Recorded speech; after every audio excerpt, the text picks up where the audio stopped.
eu tendo a ser uma pessoa muito otimista. Quem me conhece sabe que eu vou ali, eu aguento, eu vejo um pontinho de otimismo, eu agarro nele e vou puxando, porque professor faz isso, né?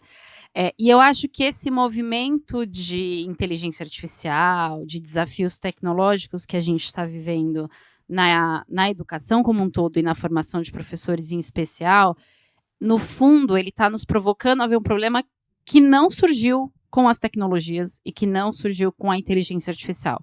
A gente já não forma professores para os desafios de sala de aula há muito tempo, né? Não é como se a gente tivesse há 20 anos formando os professores, eles saíssem lindos, maravilhosos e prontos para aquele espaço, e agora eles estão com esse super desafio, com essa bucha da vez. Não é o caso. Né, a gente já tem estruturalmente no Brasil um problema de desenho, não só no Brasil, tá, gente? Não é um problema, não é complexo de vira-lata, mas a gente tem no Brasil, que é o nosso país, um problema de cursos que não dialogam com o exercício profissional que esse indivíduo vai ter lá na frente, que é lidar com crianças, com jovens, com adultos, para mediar a construção do conhecimento.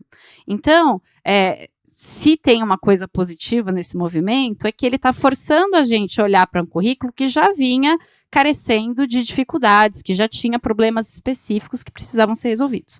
Dito isso, né, acho que o que a gente precisa se preocupar quando a gente está falando da formação inicial de um professor, e aí a gente vai construindo esse diálogo com tecnologias, inteligência artificial e tudo mais.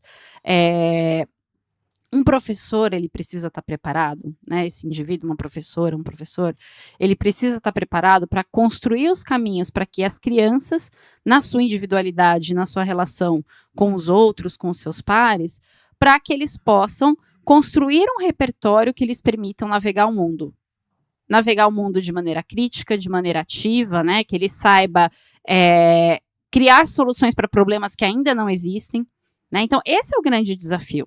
Então, quando o professor ele vai aprender o repertório disciplinar para o qual ele vai ensinar, matemática, geografia, história, ou o letramento, né, alfabetização, letramento matemático e afins, este professor ele precisa entender não só sobre aquele conteúdo, mas como que ele garante que aquela criança, que aquele adolescente, nas suas especificidades, como que eles, de fato, conseguem construir esse repertório, né? O professor Fadel trouxe em sua fala que a gente não quer que eles reinventem a roda.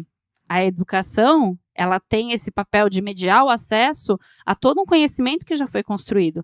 Mas a escola tem um papel, e aí o professor tem esse desafio, que é, de fato, possibilitar essa criança a entender como que essas peças de conhecimento, essas peças de informação podem ser combinadas e recombinadas diante dos desafios que ele vai ter no mundo que a gente não sabe, inclusive, que desafios vão ser esses, né? Então, acho que o que a gente precisa pensar quando a gente está falando de reformular a formação inicial dos professores é, primeiro, como que a gente repertoria esses professores com conhecimentos sobre as crianças, sobre os jovens, sobre os adultos que eles vão ensinar, como que a gente repertoria esse professor com um entendimento, eu gostei muito disso na fala do professor Fadel, um entendimento epistemológico das áreas do conhecimento, porque mais de saber fatos, né, e recitar esses fatos, esses alunos precisam entender como que o conhecimento se produz na matemática, se produz na língua, para que ele possa dinamicamente seguir construindo conhecimento, como que esse professor, de fato,